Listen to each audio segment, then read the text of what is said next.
Hi students, this is Anoop with you. Thanks for reaching this channel. Along with the mathematical videos, I am planning to use this platform to connect with some of my old students to share their experience and views on the courses they selected for higher studies. Also, you can expect some interactions with educational experts. Hope this will give you some ideas while selecting your higher study courses. So today we are having a small interview with Anvesha, who is doing her bachelor degree in data science. Hi Anvesha, how are you? Hello, sir. I'm doing good. How about you? I am fine. Happy to see you after a long time. We last met in March 2020.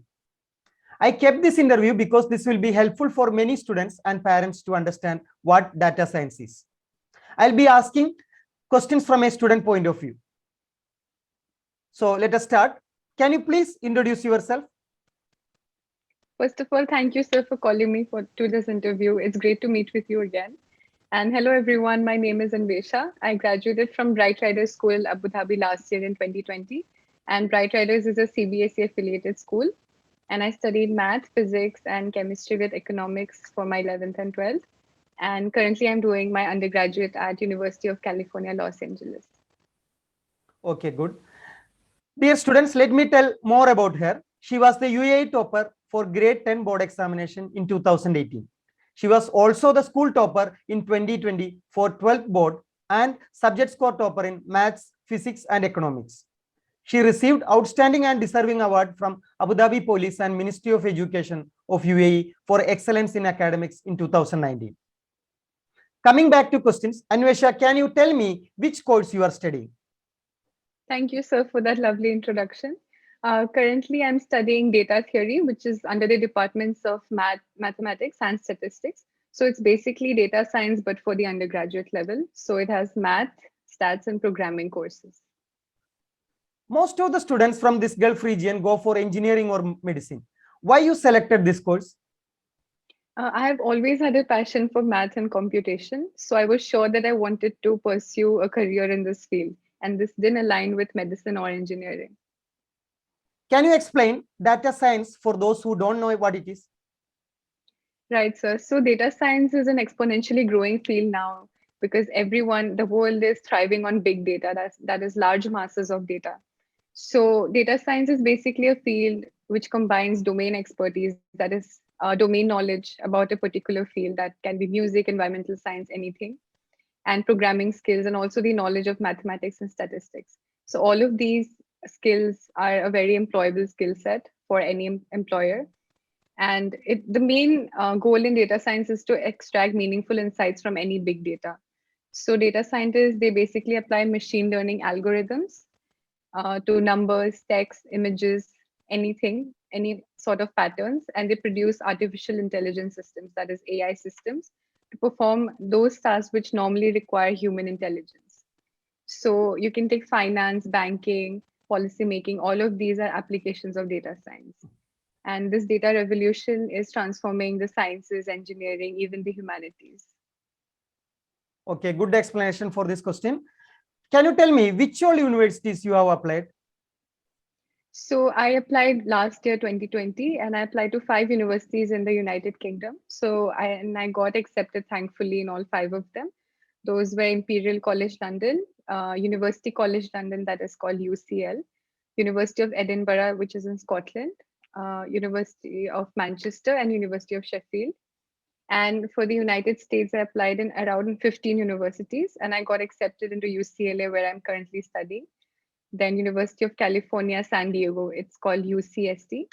Then Rice University, University of Illinois, Urbana-Champaign, and Drexel University. And I So you also got, got wait. sorry. Sorry, sir, go ahead. Yeah. So you got admitted in many of the universities. Then uh, what are the admission criteria in your university? So, sir, for UCLA, if a person is studying in CBSE or any state board in India, or even outside, but they are affiliated to the Indian system, then the average score in both grade 10 and 12 board exams should be above 70, and no subject score should be less than 60. And other than that, we also require a couple of essays based on prompts or questions given by the university, and we need a high school marks, that is grade 9 to 12. Okay, good. Any entrance exams to be written to get admitted?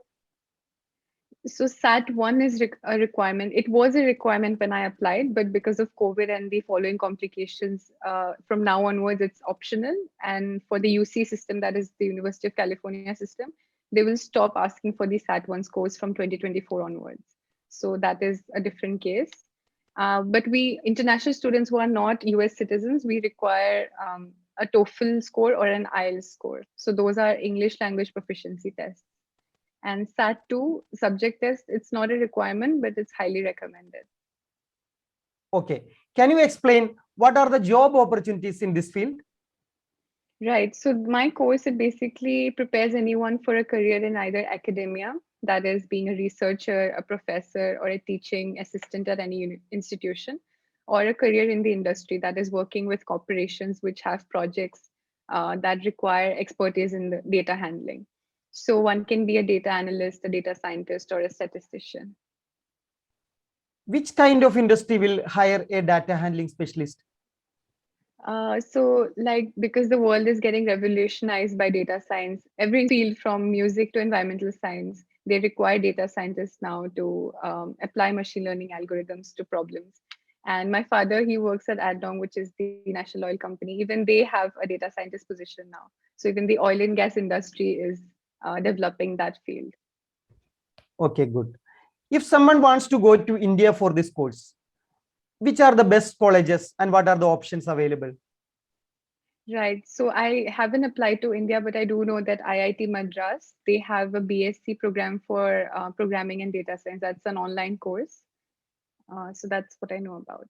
Okay. So any entrance exams to be written for getting admitted in IIT Madras for this data science? No, this program has no entrance exam for it, but most Indian universities, they offer data science for masters instead of for bachelors. Yeah, I think they recently started this IIT Madras offering this online course. Right, right, sir. Any scholarship you got in your university? So UCLA, they don't give scholarships or financial aid to students who are not US citizens. So international students like me, we are not eligible to get scholarships.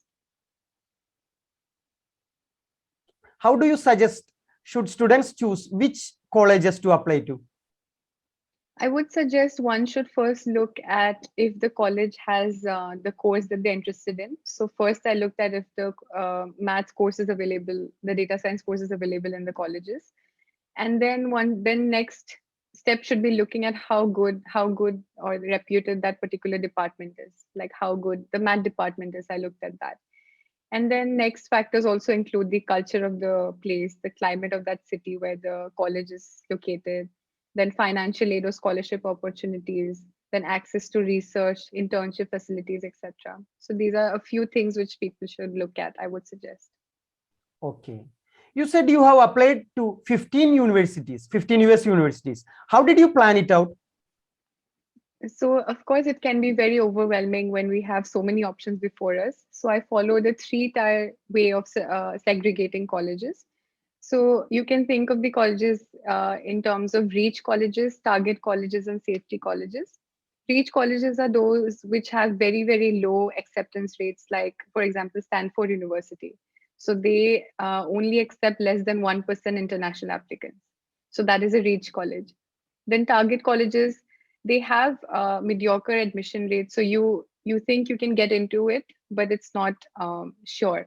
Then UCSD, that is University of California San Diego, they have an admission rate of about 30% generally, so that is a target college. Safety colleges, you're very sure to get into and you use them as a backup in case you don't get admitted into the other dream universities. For example, Drexel University, they have an admission rate of about 70%, so you're sure to get into it. And but this criteria, this completely depends on the individual and their own academic records, so this is subject to individual perception. And for UCLA, it was somewhat between a reach college and a target college for me because it had an 8% acceptance rate for international students in 2020. Okay, good. When you have to apply for admission? So all of this process is under a website called Common App, and that's where we apply to most US universities. Okay. What are the documents required for admission? So through Common App, so we require the personal statement. That is a statement about ourselves. Then alongside university specific essays, we also require 2 to 3 recommendation letters from our high school teachers. And we need our high school grades, that is grade 9 to 12, and our SAT results and TOEFL or IELTS results. Then some universities like the MIT or the University of California system, they have their own website. So they have a different set of documents. For UCLA, it was mainly high school transcripts that I had to send. Okay. So let me ask you, when we have to start this admission process? So the application deadline is different for different universities, but mainly the US colleges, they offer 4 types of application deadlines. That is regular decision, early action, early decision, and rolling admissions. Okay, you told there are 4 things involved in this: regular decision, early action, early decision, and rolling admission. Can you explain little more about this, each one? Right. So basically, regular decision, that is the most preferred one, widely preferred one, because it lets the student apply to as many universities as he or she wants. And regular decision deadlines are mostly between January 1st and January 15th, and the student gets the confirmation in March or April. Are there any exceptions to this? The University of California system, so basically, University of California systems has multiple universities along the coast of California. So one is in San Diego, one is in Los Angeles, one is in Berkeley. So they have deadlines that fall on November 30th, all of them. And this can also depend upon different courses and universities in the US. Okay, and what about the others? So the other one that I mentioned, early action, those deadlines fall between November 1st and November 15th, and the result is received in December. And under early action, basically a student is either accepted, rejected, or deferred. So if he or she is deferred, means their application will be considered within the regular applicant pool. And only some schools like Stanford University, they have restrictive early action application policy. That is, you can only apply to them, not to other schools. Is there any difference between early action and early decision applications, which you told before? One major difference is that early decision is binding. That is, if you do get accepted into the school that you're applying to under early decision, if you're accepted, you have to attend that university. So it puts a compulsion on the student. Coming to the UK universities, can you tell me what are the admission process there? For the UK universities, we have again a website called the UCAS, UCAS, through which we apply using a statement of purpose in which we explain our interest in the subject that we want to study and why do we want to study in the UK.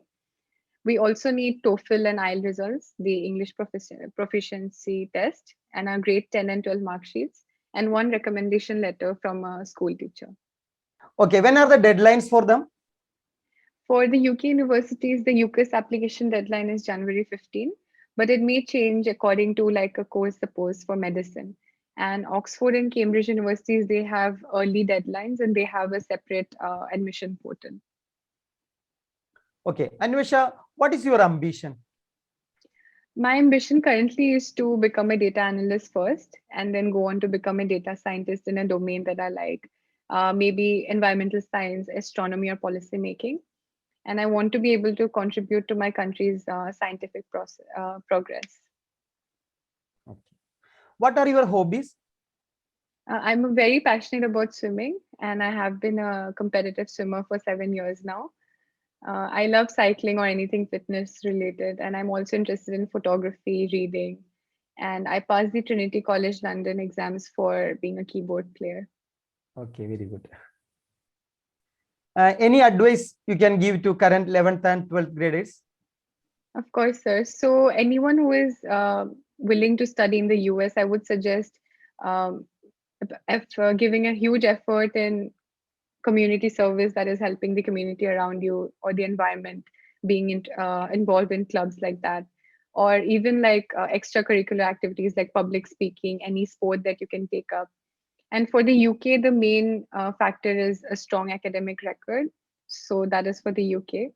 And I would also suggest starting the process of searching and applying to colleges early, because you need plenty of time to select the colleges, then start writing the statement of purpose and the essays, also to write exams like SAT, IELTS, etc. Okay. Have you applied for Golden Visa here? No, not yet, sir, but I do Okay. satisfy the conditions, so I will apply to it soon. Okay. Good luck for that. Thank you, sir.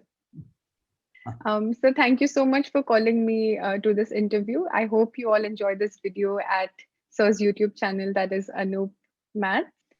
Thank you for watching our video. I hope you like, subscribe, and comment on Sir's channel and the videos. For any math shortcuts and for learning math, you can look at Sir's videos. They're very helpful for competitive exams. And we'll see you again soon. Thank you. Thank you very much for your time. Thank you, sir. Goodbye.